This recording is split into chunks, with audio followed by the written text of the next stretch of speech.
So what are we doing here? Are we starting? We are starting. Hear the music.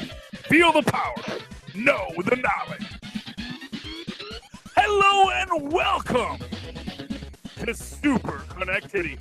I'm your host, Charlie, the Professor Esser, with my producer, Benjamin. Okay, go away, Benjamin. I love it. And, of course, with me, as always, is the man with the plan.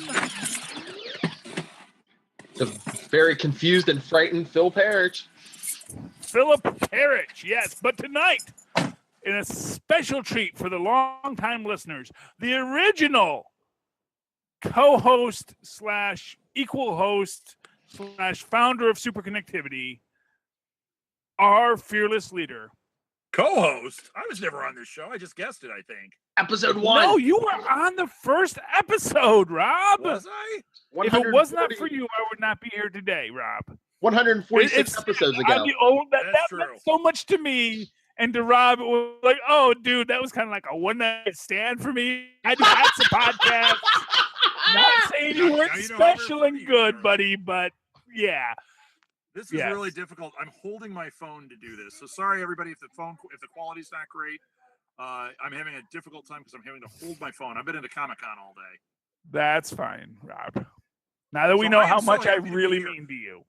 And you know what? I want a guest on here when we have a real guest spot. I've just been very busy, as you know, and tonight I have a purpose for being here. But I'm going to sit back and let you start the show, man. Yeah. See, that worries me because you know when I got a reason for being here, but you just do your thing. You know, I've worked in a lot of jobs that had efficiency experts that had headquarters elsewhere, and every so often someone from headquarters would show up and say, hey, I'm just here. And you know what? I never came back the next day. Charlie, you don't have to worry. Phil, could I see you in my office for a second? I'm just asking. No, don't. No, Phil is... No.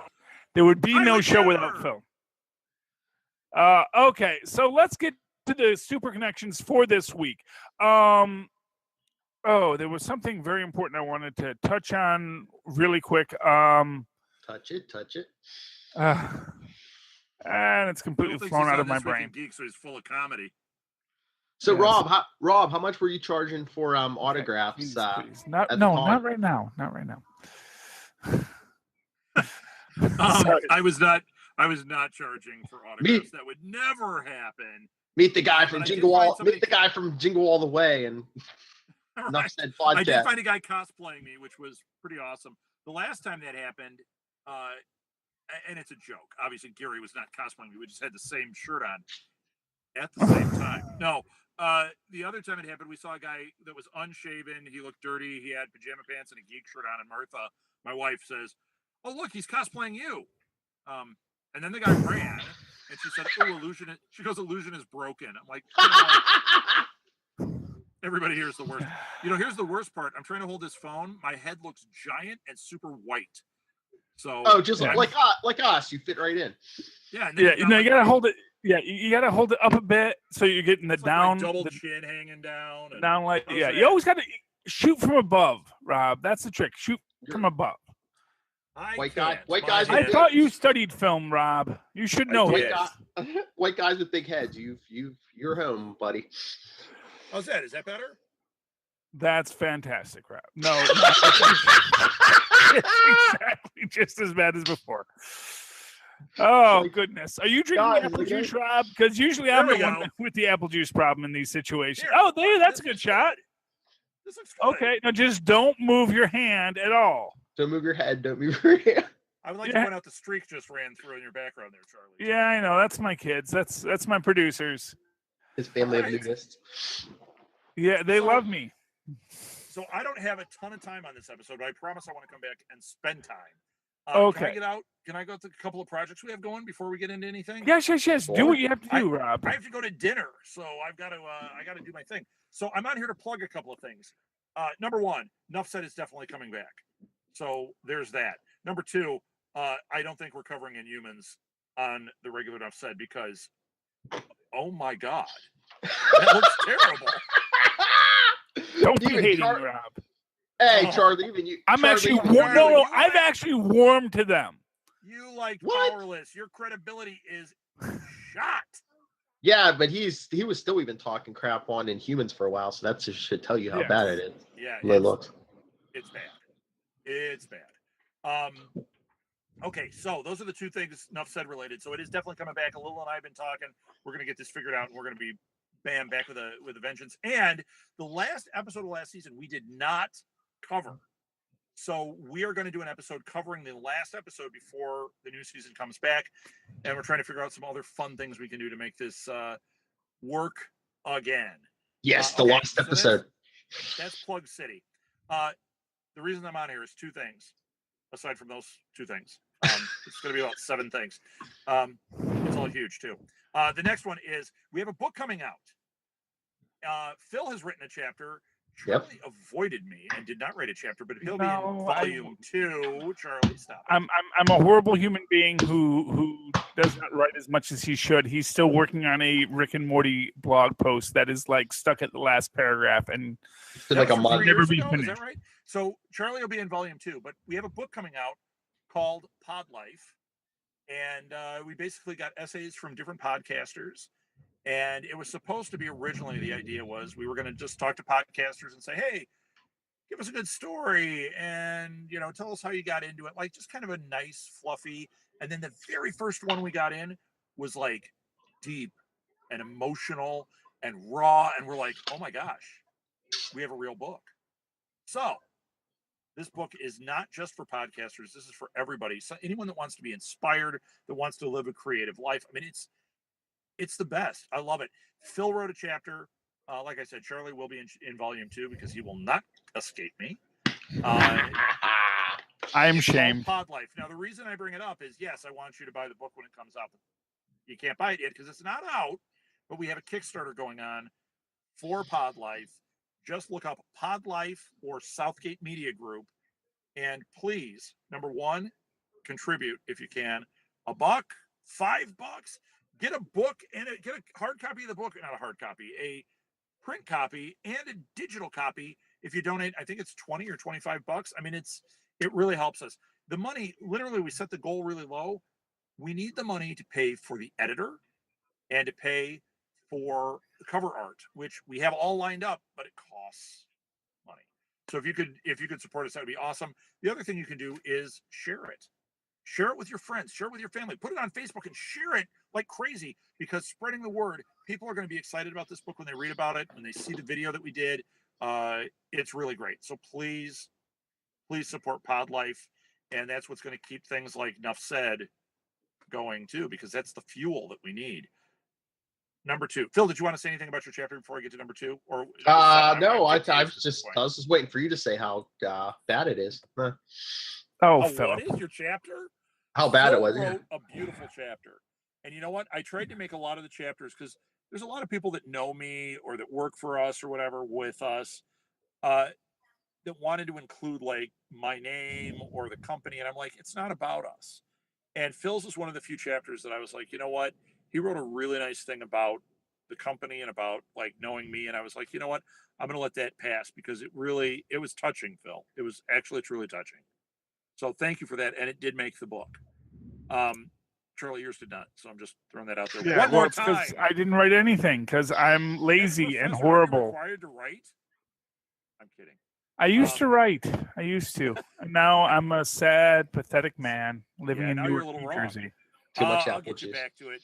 You don't. Yeah. I was cool to you then, Charlie. I will not let you escape me the next time. No. I'm going to. Yeah, man. I know you will. Don't beat yourself up, Charlie. You're awesome and you do awesome stuff. Okay, Yes. so the last one is we just started an Indiegogo for our podcast marathon, the 3rd annual Southgate Media Group podcast marathon. It's going to be October 7th. There's an Indiegogo for that. The money for that is literally to pay for flyers. And we have a really great artist doing a poster for us. I'll put it up on Instagram. He did a Daredevil print that I bought that is tight. It is so good. He's going to do the poster for it, but we got to pay for it. So that's what the Indiegogo is for. So I'm here just plugging, trying to get people to help support a couple of these things that we've had going. Like I said, $1, $5, $20, whatever you can do. If you want to break into podcasting, on Pod Life, there's one for $500. You get acknowledged in the book. You get an hour with me. I will fill that hour, and you know me, I'm going to go past that hour. Whatever you want. Uh-oh. You're cutting out on us, Rob. No? Signal lost. Yeah. No, clearly the signal got the signal. Oh, there we go. What? It's Indiegogo for the SMG Podcast Marathon, and it is Kickstarter Pod Life. Excellent. All right, you guys got anything more? I'll shut up. No, we're good. Do you have to go? Okay, to go to dinner, so I didn't get to plug away. I promise you guys. See if in a couple of weeks I'll get Friday, and I will come out and stuff. Okay. Okay. You're gonna join us tomorrow morning. And humans. Okay. Tomorrow morning, Capes and Lunatics. What, Phil? Tomorrow morning, are you joining us for Capes and Lunatics? Yes, I'm going to be on Capes and Lunatics. Is that on YouTube Live also? Yes. Yes, sir. All right. I will. So I'll make sure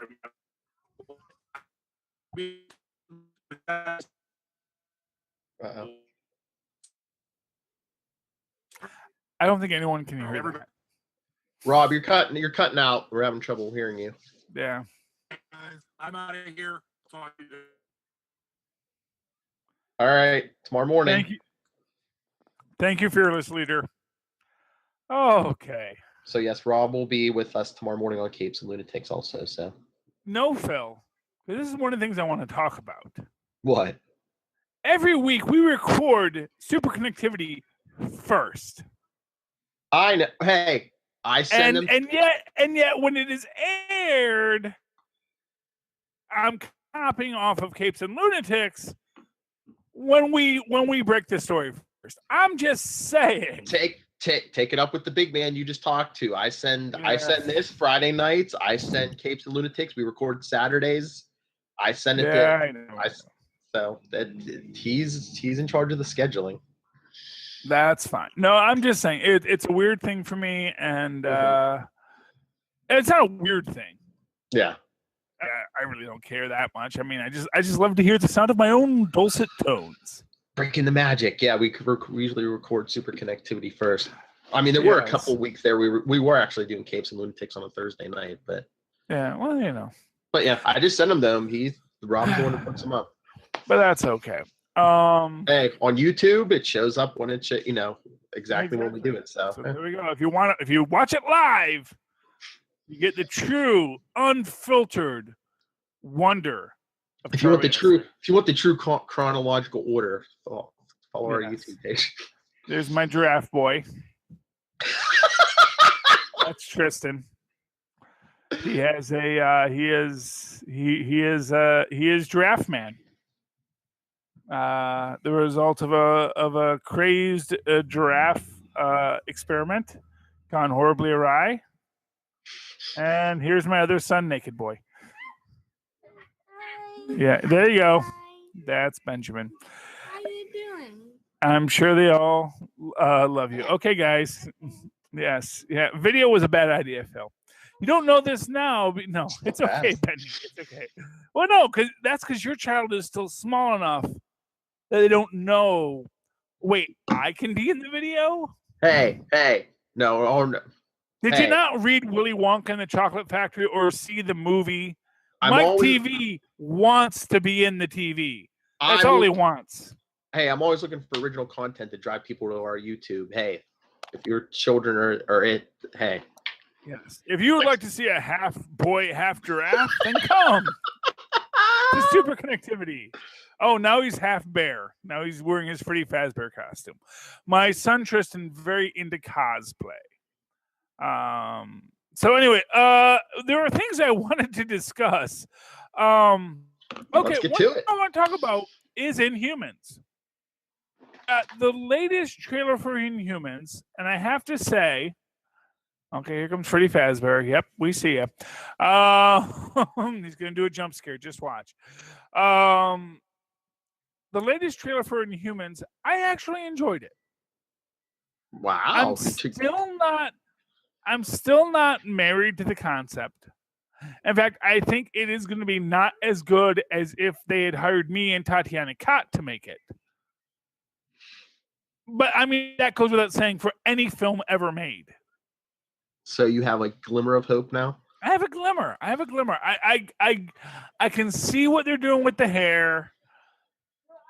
They went back and put a little money into the hair. I still would not make this Black Bolt centric, but I don't necessarily know that it is Black Bolt centric at this point.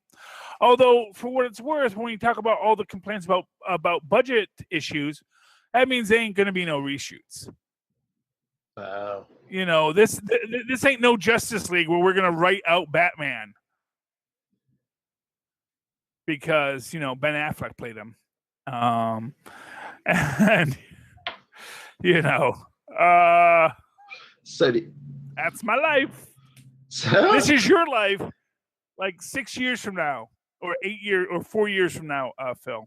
You're gonna have a little nerd cosplay son. Oh please, he'll be sitting here talking to us. Oh yeah. Well, no, he's gonna be doing this. He's gonna be creating a story. He's gonna. Yeah. You're also going. Well, he only has the one kid, so he's gonna go through the stages. See me? I got the 2 separate stages. Yes. Okay. So you think are we going to see? I don't want to say mistakes, but do you think we're going to see stuff that should be on the cutting room floor just because they aren't reshooting because of limited time and stuff, and they were just like throw it in, improv, ad lib? No. I'm not going to say it's supposed to be on the cutting room floor. I'm going to say they're going to make the show that they intended to make from the start. Mm-hmm. The problem is that unlike Justice League, where they suddenly go, "Oh, I guess people like movies with Wonder Woman and that aren't like really depressing and bad. Apparently, people don't like bad films as much as we thought, so let's make a film that's not bad instead." You know, and that's the crux of that. Is like, you know, I mean, with Inhumans, I'm going to wager they had a good idea. So to me, like I said, Inhumans is right now it's at Iron Fist area, which is that it's a good concept. It might not get as well executed as it should be. The budget's not there. Man, you know, it's not even the budget. You know, everyone always, the budget. The budget is only an issue if you didn't write it right the first time. Well, I know you said something about Iron Fist didn't have the budget it should have had because maybe they might have had to share with the Punisher. Well, exactly. Well, because what happened with Iron Fist for me is that you deal with the fact that they didn't have money for reshoots. They didn't have the ability to reshoot a scene. They had to get and go. And I think Inhumans is going to have that same kind of quality. It's get and go, which means we don't get a second take. Which means if you did not hit the right scene the way we want to do, we're going to have to fix it in post. We're going to have to edit it together. Mm-hmm. And that is not the best way to make a film, obviously. And they're complaining about time, but I mean, they're putting out the first, 2 episodes in IMAX, like a month before it premieres on TV. I'm like, if they didn't do that, they would have like an extra month. And actually, for what it's worth, let me tell you something. That is the problem with Inhumans. That was what I wanted to talk about because I realized it. Okay. The brilliance of the IMAX movie that was not realized is they could have done the whole show as an IMAX movie. That every week on Saturday morning. Oh, like a serial. Exactly. They could have done a serial. Like an old RKO serial with the fighting prowess of Captain America. punching Nazis in the face. They could have done that, please. Okay, I know. See, I don't have Professor Hassenpfeffer. Yes. Thank you, Benjamin. Okay. No, come on, Tristan. Yes, I know. What do you think they were nervous that that were people going to go to the movies every weekend though? Well, I'm sure they were. Yeah. But the fact of the matter, see, here's the thing. Sometimes you got to place a bet and let it ride. Yeah. Because, I mean, the theaters would want that because, it'd be like, what? You're going to put a Marvel property in our theaters every week for how long? Okay, let's do it. But well, not only that, but you're going to make it all IMAX tickets, which are the most expensive tickets. Oh, yeah. You're going to create a situation where you have this idea where, okay, everyone who comes in is going to paying top dollar tickets because there's not an IMAX matinee really. It's like, it's not $20, it's only $18. Yeah, a special matinee price for you. But I mean, they were crying about the budget, though. Do you think maybe that they didn't have the budget to shoot and not, how many episodes? 8. They didn't have enough to shoot all 8 episodes in IMAX. Well, that's the thing is that was IMAX's fault. Because you got to remember this whole Inhumans and IMAX thing. That was IMAX's idea. IMAX has a piece of the Inhumans now. IMAX said, "Hey, we're going to give you the equipment. We want to do a test." But they only did the test on like the first episode as a movie. Rather, and I think of this like the Green Mile. When Stephen King decided, you know what, I'm gonna write pulp serial novels. Because what the heck? I'm Stephen King. I can do whatever the heck I want. Which he can, because he doesn't actually have to make money on his books anymore. I mean, literally, Stephen King could put out a book of blank pages and write Stephen King on it, and it'll still make its money back. And he will make whatever he gets from that, and he's not worried about money at this point. He's a very, very wealthy writer. A thing we don't see much in the universe. But the thing is that IMAX had an idea but didn't take it further. And if they had taken it further, had they said, we're going to do Inhumans as serials. And I'm going to tell you this right now.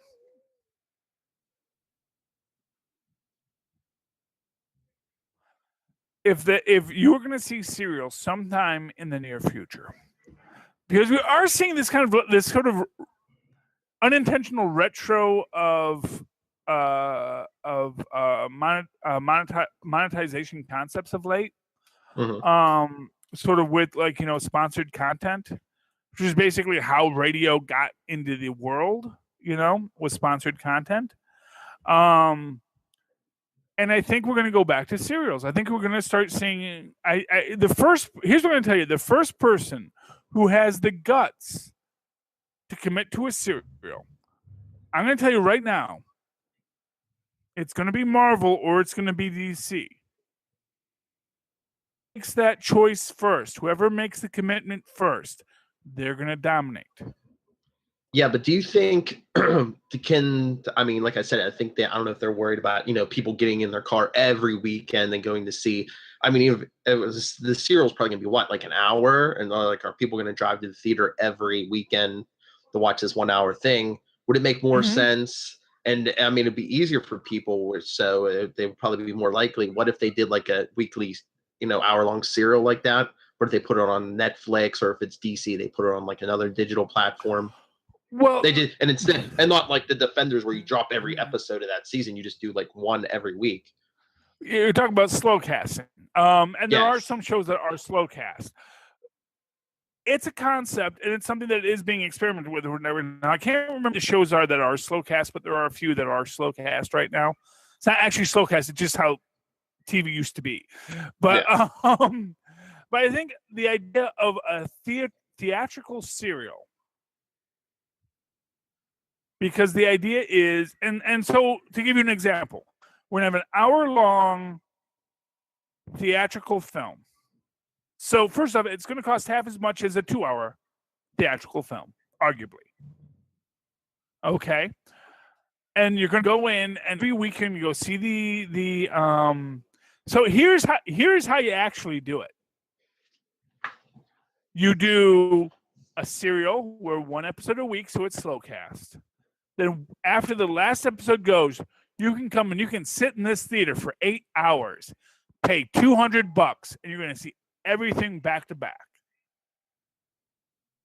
If that's what you want, that's the thing, is like, it is about creating a product that you're interested in.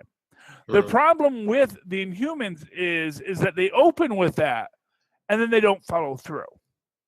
Because every episode after that is just a TV episode. So essentially what you have is, here's an IMAX movie, which I'm guessing is the 2 episodes, which means you don't get a resolution in the 2 episodes. No, I think it's unless it's the first 2 episodes. Okay. But also, I think IMAX is like a big 2-hour commercial teaser. Be like, hey, you want to see the rest of it? Check out the. No. You know what they might do? So, the 70s Incredible Hulk actually started. It wasn't really a series; it was TV movies. And so when you watch. You watch the first Incredible Hulk, it's 2 episodes together. So it's a 2-hour movie. The second one, which was called Death in the Family, ends himself with the Hulk, at least theoretically. And it's created in this way that you end that episode thinking, oh, well, maybe he cured the Hulk. So that if that was the last episode, then you could walk away from the Hulk thinking, oh, yeah, that was totally resolved. So I'm going to wager whatever you watch in IMAX, whatever the primary concern was, gets resolved. To that extent, I'm going to wager that pretty much everything we see in the trailer is in the IMAX film. And then what we're going to get when we get back to the TV version is, okay, now here's everything that happened after that. And that's when we get our more Games of Thrones-y kind of internecine story. So all the bish and bang happens in those first 2 episodes. And then afterwards, you have whatever else happens.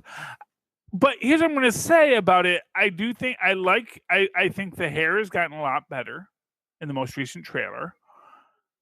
And, I still think that Black Bolt, that guy, he's not doing it. He is not. Because here's the problem with the guy playing Black Bolt is he wants to act too much. And no, he wants to put his show in there. He wants to communicate to the audience. It's like, that's not what Black Bolt does. Black Bolt stands there. And then Medusa tells you what he's thinking. It's also supposed to be micro expressions. It's supposed to be stuff that you, as the audience, can't really see. But everyone who knows Black, it's sort of like Groot. To understand Black Bolt, you have to think about Groot. Now, when Vin Diesel goes in and records Groot, he is doing real effort to convey what Groot says. But no one in the audience is sitting there saying, oh, yeah, I totally get it. But everyone in the film understands Groot. And that is what Black Bolt should be. He should be incomprehensible to the audience, while at the same time fully understandable to everyone watching. Sort of like Helper in the Venture Brothers. By the way, Venture Brothers, I've been watching that because I got the Adult Swim app on my phone to watch Rick and Morty. And Rick and Morty's not on a marathon, but Venture Brothers is. And dang, I gotta say, Venture Brothers is a show that you can just turn on and watch. It is really good. It is always, and I've always liked Venture Brothers, but I never knew that wow, this has real staying power. That I can just sit down and watch Venture Brothers again. I know I've seen all these episodes. I've watched them all multiple times. Sitting there, I got nothing to do. I turn on the app, and there's Venture Brothers running on some random episode, or what have you, and it's like, oh yeah, Spanakopara. It's a good anyway, oh, that's what I wanted to talk about this week. We have time to do a little more, Phil, or you like, no, are sure. you like, no. Okay. So I've only read one Generations book, which is the Thor Generations. But to me, that was the book you had to read. It's 5 Nights at Freddy's here. But I'm glad you said you brought this up, because after you do this, I saw something else about Thor that's upcoming that you might not like. Okay, well, that's fine. There's nothing I'm not going to not like about Thor. Well, I mean in the comics, because when they renumber, the 700 is titled "The Death of Jane Foster," and then they're saying, I guess the solicit came out for 701, and they're saying, "Oh goodness, the death of Jane Foster." Well, will that be like the? I'm sorry, that does not have cachet at this point in my life. I know, but they're saying the solicits for 701 say something about a dramatic return, and then I think one of the variant covers is an Alex Ross of like the original Thor, and everyone's like, oh, are they bringing back original Thor? Because Thor Ragnarok's coming out in November, and if somebody else, I mean, that's what killed Otto's Superior Spider-Man is Amazing Spider-Man 2 hit theaters. They're like, we got to bring Peter Parker back. Well, here's what I'm gonna say. Okay, because here's the thing: when you're reading, so in the Generations, we haven't really gotten what it's about yet. But in Thor, we get Jane Foster making this specific statement. She's supposed to learn something. And I think what it is, to be honest with you, I think it is the cubes and the visions, 1940s visions. They're coming back. Mark my words. You're going to see 1940s vision come back in this from Smoke World and say,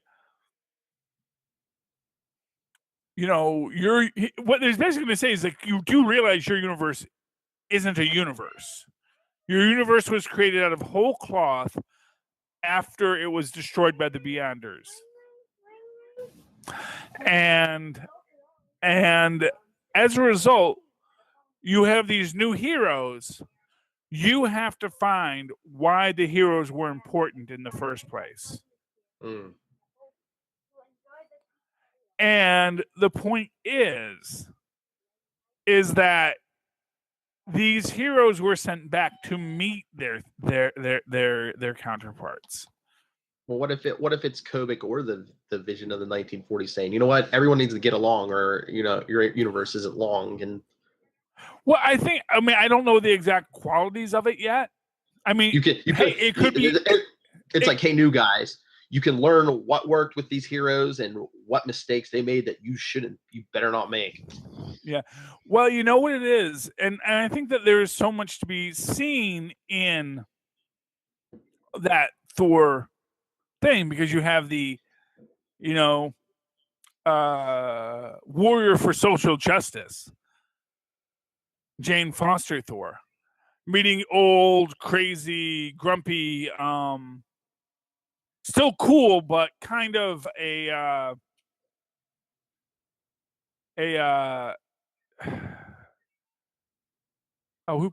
Shatner Thor, who is officially cool, but still says, "Hey, let me go for your wives." And they say, "Well, not everyone who died had wives." Like, well, then I'll just comfort the wives of you other guys then. I believe the exact quote is, "I'll comfort the wives of the ugly men." Yeah, and hey, when you look like Thor, who isn't ugly? Me and Thor. the burden we deal with, being the Olympian ideal of masculinity. If your wife needs comforting, at Charlie Esser on Twitter. Yes.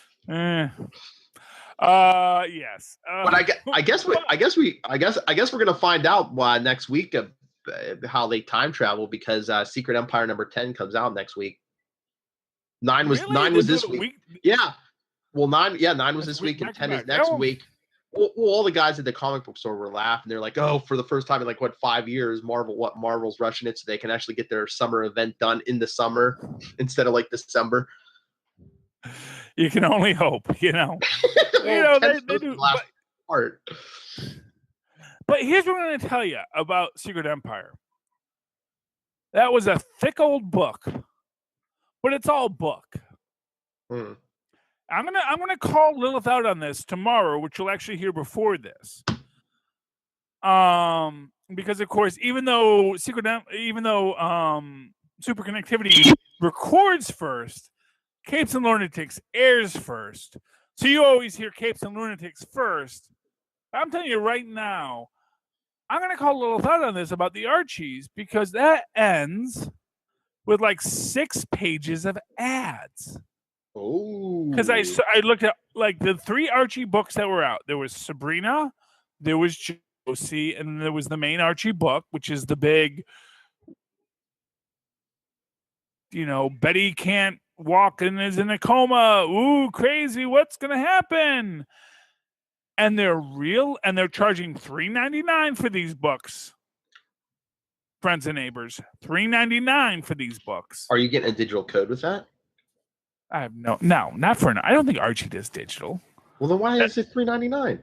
Because books are $3.99 now, Phil. I don't know if you know this. Well, I know. Books are $3.99 now. I think a lot of them do that, because most of all the Image comics I read, I think they save all the ads for the end. So they're all in the end. I don't think there's any in this breaking up the story pages. Yeah, first off, I don't like that, because it just emphasizes how many ads are in the book. You'd rather be fooled? Well, yeah. Well, who doesn't want to be fooled? I mean, not for nothing. Yeah, but isn't that better with ads in the end though? Because then it's if you don't want to read the ads, it's okay, there's the last page, and maybe a letter page, and then you're okay, well, I don't have to look at the ads. Let me tell you this about the ads. Because here's what I'm going to tell you about the ads. This is what really made me mad about the ads in the Archies. Oh. They're all ads for Archie books. Well, yeah. That seems to be the way anymore, isn't it? Because I don't think even Marvel and DC, that doesn't seem like they have much, if any, other products. It's usually advertising. I get the point. But my point is that when you put those extra pages of ads, it's because someone paid you for that. Mm. So if it's Mile High Comics, or it's something else, if it's Billy Whizbang's Amazing Fortunes, 99 cents any product, I got you used to get, or even I'll give you this: if you had a subscription page, I'd say, oh, that's totally cool. Yeah. Oh, I agree. Okay, I see your point. I agree with you. They're not getting paid for those advertisements. They're just pimping their own stuff. So it's get some ads that, if they're going to have all those ads in there, get paying one. So maybe you can drop the price to $2.99 instead of $3.99. Exactly. Well, and maybe there's just not a market for it. But here's what I'm going to say. So this is superb. I picked this up this week. This is David Walker's new book. It is $3.99. It's a decent book. It's part of the Lion Guard, Lion Forge Publishing, part of the Catalyst Prime, I guess, shared universe, perhaps, which I'm guessing our friend Excel will be a part of. And here's what I'm going to tell you. So this has 1, 2, 3, 4, 5, 6 pages of ads. Okay, all again for the same concept, selling the books. Mhm. These seem so much less than Archie. I got to think Archie had at least 8 or 10 pages. That when you count the full amount. And maybe that's partially because Archie could actually put an M&M's ad here, you know? It's possible that Archie had like M&M's in there too. Mhm. But the thing is, if you're getting the M&M's, I don't need to know what other books you're selling Archie's. And, you know, I know this is a thing with indie books because Bongo does the same thing. The difference is that Bongo, to me, when Bongo does it, because they do comedy books, they do The Simpsons and Futurama and etc. When they put all those ads, there's usually a quality of humor to it that I kind of feel is content in and of itself. I don't necessarily think cover art is necessarily content. And I don't know. It felt like the book was lighter. First off, the book was lighter than this, possibly because Lion Forge is using a heavier stock paper. But all these things have value to the consumer. And it just really struck me that the Archie books were light on content, heavy on advertisements for other Archie books, which doesn't make me want to buy another Archie book if the first Archie book is light on content. Mm-hmm. You know, whereas other indie books, I kind of pick it up and I feel this had strength. With regard to Superb, decent book. It is not the conceit I thought it was, but it kind of seems like an even better conceit. And it's kind of a teen hero book, although we're like right at the second issue. So our teen heroes are sort of establishing themselves. Meanwhile, another group is trying to figure out how to control all these teen heroes because basically Smallville style, a bunch of meteors landed on a high school and now everyone in that high school has superpowers, or as they say, 10% of the population has superpowers. So it's an interesting take on it. It's an interesting way to look at things, and I'm kind of interested to see where it goes. I'm not gonna say it's Occupy Avengers. Okay. I'm just going right up with that. It ain't Occupy Avengers. It's its own thing. But then Occupy Avengers has a universe to build it on. This is building a new universe, and so far I'm intrigued. So I'm going to keep on reading it. I think episode 2 will get picked up. I might even go back and find episode 1. So that's like his original he came up with all those characters. Well, he came up with these characters. This seems to be, like I said, I think it's a shared universe with Excel and probably Noble and the Incidentals, who all seem to be Asian, which I think is probably sort of meant to be a pun on the term Oriental. Like I said, it's not like there's fewer ads here, but somehow it seems like there's fewer ads. So you gotta ask Lilith to break out her Archie so we can actually do an ad comparison. Oh, I would really like to know how many back page ads are in Archie's. See, now this is something that's always bugged me with indies is when they have that ton of back page ads. Mm-hmm. It's sort of like when they give you that, hey, here's some artist notebook stuff. Although usually the artist notebook stuff is at least a little bit interesting. Well, it's just Nat. It says, "Oh, that's clearly just Nat." So yeah. So please, I'm gonna text Lilith. Have her most recent Archie book with her, because we're gonna do a page count. Dun, dun, dun. But no, I mean, but is there any kind of defense though that indie books don't get the press that Marvel and DC get, so they have to put those ads in the back of the book to get their books more attention? Well, here's what I'm going to say. If you're building a shared universe, the way you get attention for your character is you bring them into your universe. Yeah. So you have your crossovers. You have to build these things out. And Grant, and everyone. Yeah, we'll remember this. We'll remember the Stan Lee motto, every comic is someone's first. So I think they're banking on, maybe someone picks up Superb too. That's like their first book from that universe. And it's like, well, hey kid, look what else is in this universe. And that is fine. But what I'm going to say is that the way you do that is you give them something to latch on to. Mm-hmm. If all they're seeing is a picture of the next cover of a characters they don't really have any attachment to,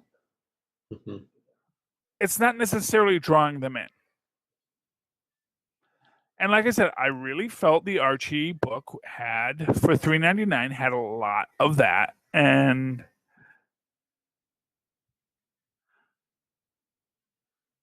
a little of other. Had less content in its story, because I kind of feel like there is a lot of content in these stories to be had that gets left out when people focus more on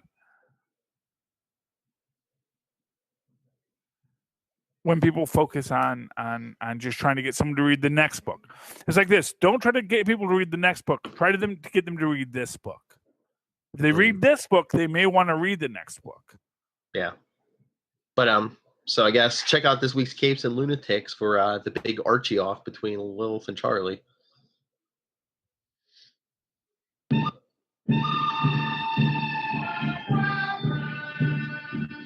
Who will win in the battle of the ads?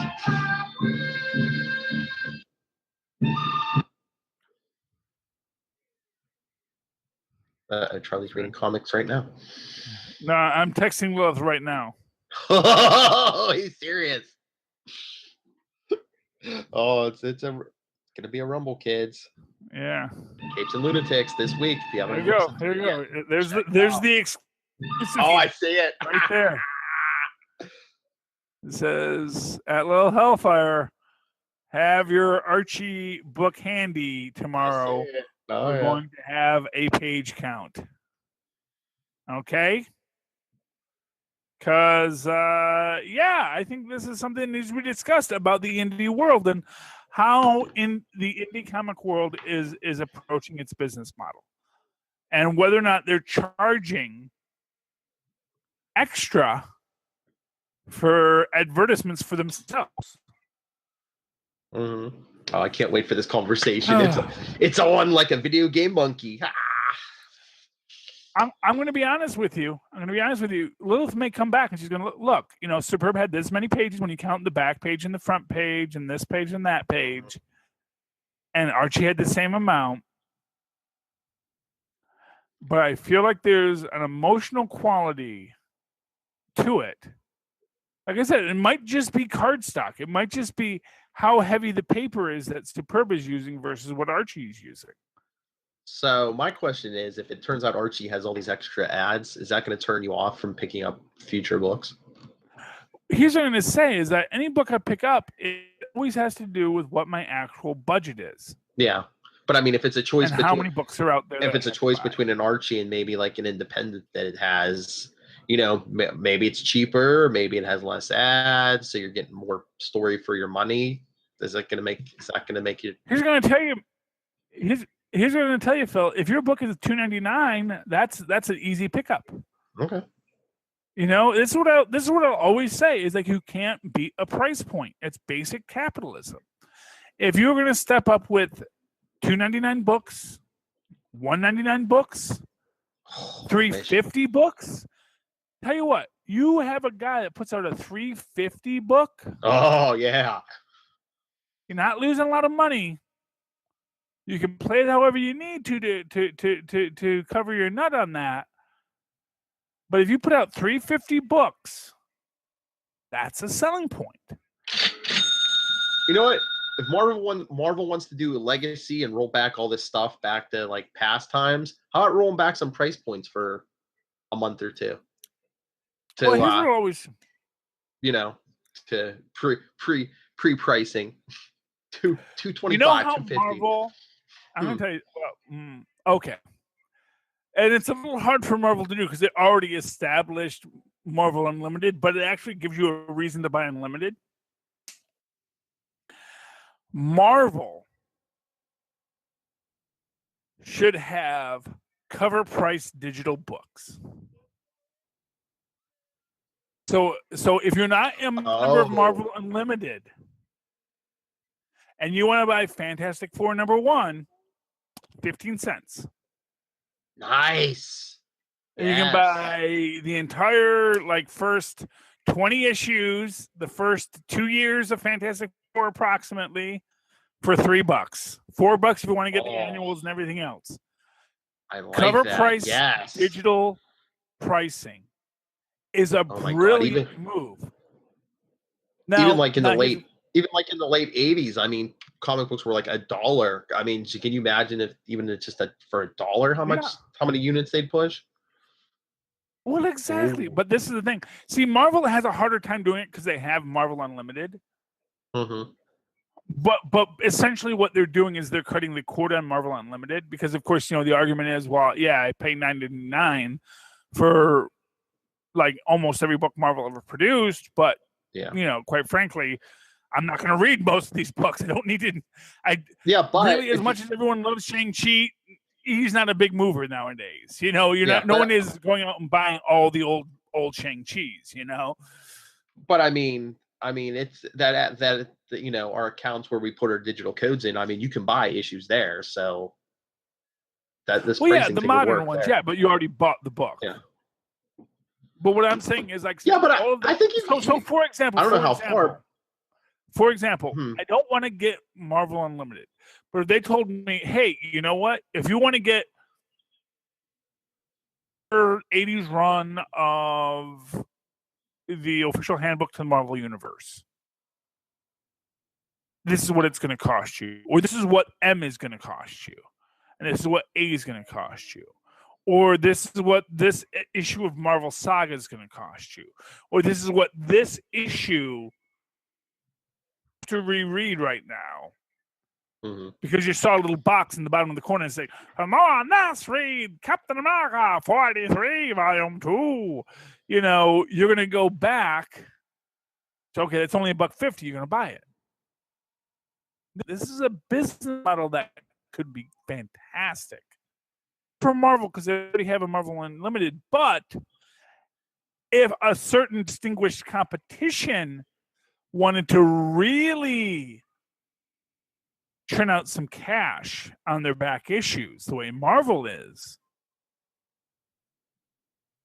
route, they could go cover price route. You pay cover price, you get the book. Digitally forever. Mint condition, no less.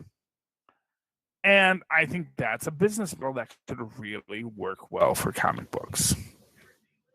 That's my theory. I think. Anything else you want? I like it too. Well, I thought of it, so of course I like it. And like I was saying, if Marvel wants to hook people with legacy and they're all about honoring the past, take a month or two, make all your books. Hell, knock 50 cents off the price of all your books, man. You're gonna push way more units. Yeah. Well, but the problem is that they have to pay the creators on those books. Yes. That's the reason why comic book prices go up. It's the reason why baseball tickets go up. Because suddenly the people who did the actual work realized, hey, we actually have some value here, don't we? Yeah. And granted, not everyone gets to be a John Byrne, but, everyone gets to be someone. And they say, you need a book produced this week, and you want me to produce it. Here's what I need in return. Well, I mean, you've made the point. You've made the point before. I'm willing. Pay your talent, but I'm willing. If you're going to give me a cheaper book, you can give me cheaper paper stock too, and then that's going to increase the value of your books too, because stuff's going to degrade and stuff. Well, yeah. Well, not for nothing. I just don't like to spend money. But the point, like for me, with the cheaper stock, it's like I grew up on cheaper stock. Yes. It's not really a selling point, although arguably I maybe counter-arguing myself right now with Superb and talking about how heavy the card stock is. It's like, well, actually, you feel like you got a bigger book because it's heavier. Mm-hmm. So maybe that's why they do it. I don't know. I mean, I can't really speak to that specifically. Oh, your book's going to be finished in 4 pages? Okay, Tristan is writing a book. Maybe we'll get him to write the blog. The Rick and Morty. Well, blog. I think he does mostly illustrations. He's quite the artist. Both my kids like to draw, but I think Tristan really finds his focus in drawing. Benjamin finds his focus much more in music, although that may change as time goes on. You don't know. Children. Anyway, okay, so I guess that's that tonight, Phil. Any final thoughts for this amazing adventure through the Southgate universe? No, just remember what Rob said. Check out the Kickstarter for the Pod Life book, and Enough Said is returning. There you go. Okay, if you would like to get out in touch with me in that old-fashioned email way, the way our Maz and Paz once did, write to me at yeolde superconnectivityblog@gmail.com. That's super blog, all one word, at gmail.com. And of course, follow me on Twitter as I live tweet Agents of S.H.I.E.L.D., The Inhumans, Legends of Tomorrow, goodness knows what else, at Charlie Esser. That's CharlieEsser. Look for the 2 E's in the middle for quality. And this goes to everyone watching. That's his artwork. It's Five Nights at Freddy's And theme. this is the check. Nice. Okay, he wrote a check. Yes, because And this is a UN screen because you survived Freddy Fazbear, and I drawed Fredbear and Friends on it. yes, exactly. Because when you survive, you get a check. Yeah, all the nights.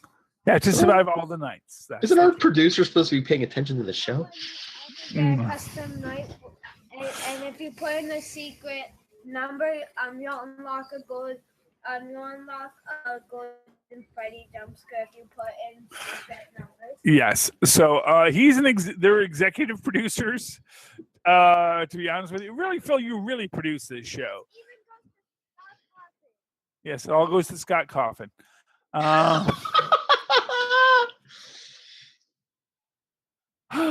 You wait, Phil. This is you. You're looking at your future now, friend. I know. All your money for fancy toys go to your children. You watch. I know.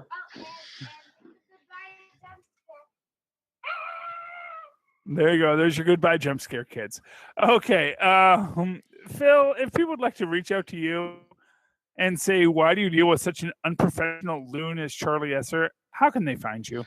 If you would like to discuss the home life of Charlie Esser, or even like to do an interview on the Capes and Lunatics podcast, such as I did today with Hope Larson, current writer of the Batgirl comic, keep your eye out for that. Hope Larson!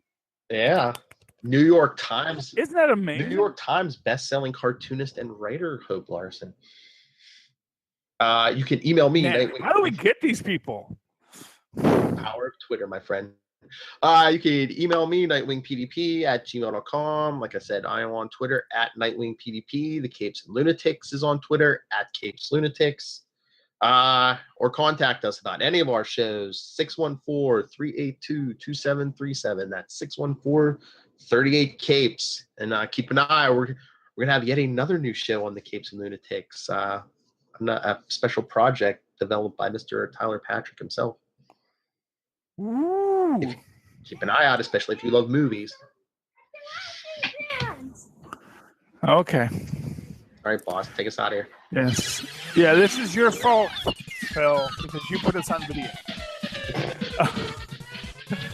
Thank you for listening to Superconnectivity once again. Goodness knows why you do. But please, we thank you. And connect with us again. Good night. If you're not watching on YouTube, you should. Charlie Esser has a whole other show going on in his house. Every night's an adventure here at the Esser home. Adventure time. Yeah, on YouTube. Yeah, you can look it up on Capes and Lunatics on YouTube. The giraffe made me do it. Good night.